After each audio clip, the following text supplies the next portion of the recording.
थक गया हूँ यार ये परिवार के झगड़ों से। समझ में नहीं आता कि किसे सही कहूँ और किसे गलत।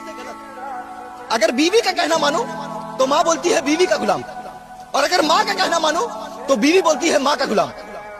लेकिन उन दोनों को यही नहीं पता कि दोनों ही मेरे लिए जरूरी है, क्योंकि अगर एक मेरी जिंदगी है तो एक ने मुझे जिंदगी दी है।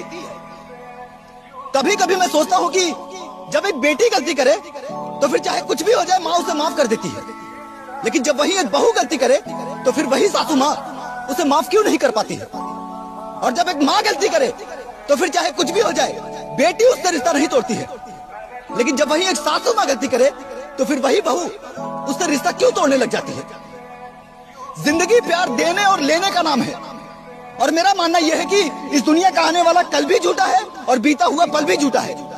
अगर कुछ सच है तो वो है आज, और हमारी जिंदगी का बीतता हुआ हर एक सेकंड हमें उस दलदल की ओर ढकेल रहा है जहां हमें पछतावे के सिवा कुछ हाथ नहीं लगेगा, जहां हमारे माँ बाप भाई बहन तो होंगे लेकिन सिर्फ यादों में।